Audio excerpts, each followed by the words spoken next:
லூத் நபியுடைய சமூகத்துடைய வரலாறு இருக்கு இல்லைங்களா? அது வெறும் ஒரு கதை மட்டும் இல்லங்க. நெறைய பேர் கதை மாரி படிச்சுட்டு போறாங்க. நவீன காலத்துக்கு நெறைய படிப்பினைகள் அதுலேருந்து நமக்கு கிடைக்குது. எப்போலாம் ஒரு மனிதன், ஒரு கூட்டம் அல்லாஹ்வுடைய எல்லைகளை மீறுதோ, அப்போது அந்த சமூகம் வந்து என்ன ஆகும்? அதனுடைய வீழ்ச்சி, அதனுடைய சீரழிவு ஸ்டார்ட் ஆயிடுச்சுன்னு அர்த்தம். அல்லாஹ் அதை எச்சரிக்கிறான். அவங்க செய்த பாவம் மற்றும் தனிப்பட்ட ஒழுக்கக்கேடு சம்மந்தப்பட்ட விஷயம் அது இல்ல. வந்து இயற்கைக்கு எதிராகவும், ஃபித்ராவுக்கு எதிராகவும் அல்லாஹ்வுடைய சட்டத்தை சவால் விடக்கூடிய ஒரு கிளர்ச்சியே செஞ்சாங்க. ஆண் ஆண் என்ன செஞ்சாங்க? புணர்ச்சி செய்தாங்க. ஹோமோசெக்சுவாலிட்டி இருந்தது. நபி ஸல்லல்லாஹு அலைஹி வஸல்லம் சொன்னாங்க, ஒரு சமூகத்தில வெளிப்படையாக அசிங்கமும், விபச்சாரமும் பரவுச்சுன்னா, அவங்களுக்கு முன்பு அவர்களுக்கு அவங்களுடைய முன்னோர்கள்ல இல்லாத புதிய புதிய நோய்களையும், வியாதிகளும் தோன்றும் என்று சொன்னாங்க. அது இப்னு மாஜால வரக்கூடிய ஹதீஸ். ஹசன் தரத்தில உள்ள ஹதீஸ். இந்த ஹதீஸ் ஒரு முக்கியமான உண்மைய நமக்கு சுட்டிக்காட்டுதுங்க. மனிதன் வந்து ஒழுக்க எல்லைகளை உடைக்கும்போது, அதன் விளைவுகளை வந்து ஆன்மீகத்தில மட்டும் இல்ல, மாறாக சமூகத்தில, உடல் ரீதியா எல்லாத்திலயும் வெளிப்படும். அதனுடைய தாக்கங்கள், அதனுடைய விளைவுகள், அதனுடைய தண்டனைகள். அந்த காலத்தில வந்து கல்மாரி பொழியப்படுது லூத் நபி சமூகத்துக்கு. அல்லாஹ் ஊரையே தலைகீழா அப்படியே திருப்பி போட்டான்.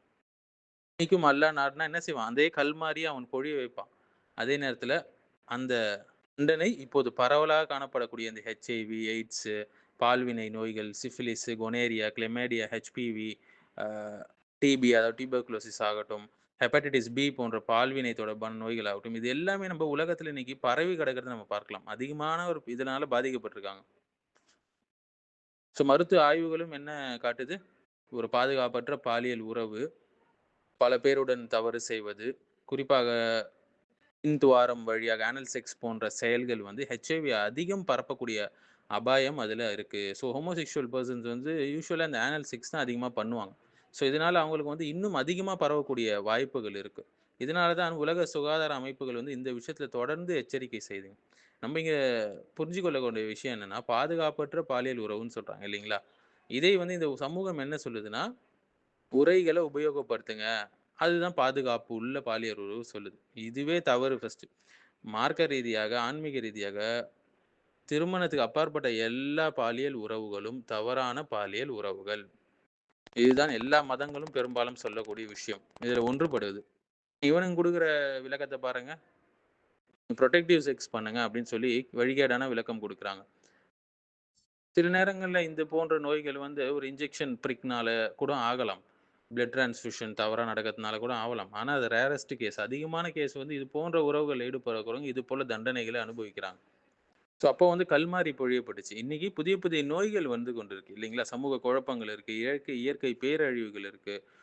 ஒழுக்க வீழ்ச்சி இருக்கு. குடும்பத்தில அவ்வளோ சிதைவுகள், குடும்பத்தில ப்ராப்ளம்ஸ் இருக்கு. மனநல பிரச்சனைகள் இருக்கு. நிலத்திலும், கடலிலும் மனிதர்களுடைய கைகளால் சம்பாதித்ததன் காரணமாக கேடு வெளிப்பட்டு விட்டதுன்னு அல்லாஹ் சொல்றான். மனுஷங்க தான் காரணம். அவங்களுக்கு ஏற்படக்கூடிய இந்த விஷயத்துக்கு. ரோம்ல அல்லாஹ் சொல்றான். ஒரு முஸ்லிம் தௌஹீதை பாதுகாக்கக்கூடியவனாக இருப்பான். கற்பை பாதுகாக்கக்கூடியவனாக இருப்பான். விபச்சாரத்திலிருந்து விலகக்கூடியவனாக இருப்பான். ஒரு குடும்ப அமைப்பை வந்து காக்கக்கூடியவனாக அவன் இருப்பான். அல்லாஹ்வின் எல்லைகளை மதித்து நடப்பான். அப்போதான் ஒரு சமூகம் வந்து அல்லாஹ்வுடைய அருளையும், பாதுகாப்பையும் பெறும்.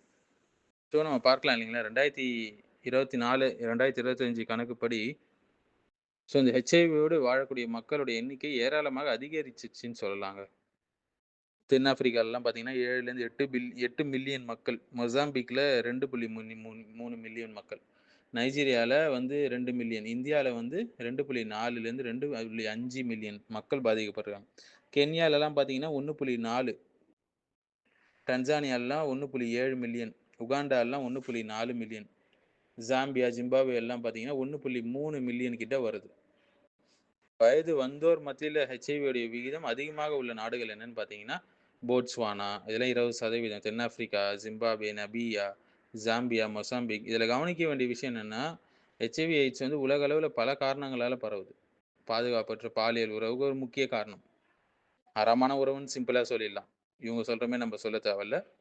விபச்சாரம் மற்றும் ஒழுக்கக்கேடான விஷயம் சமூகங்களுக்கு நோய்களையும், சோதனைகளையும் ஏற்படுத்தும். அல்லாஹ்வுடைய தண்டனையை ஏற்படுத்தும்.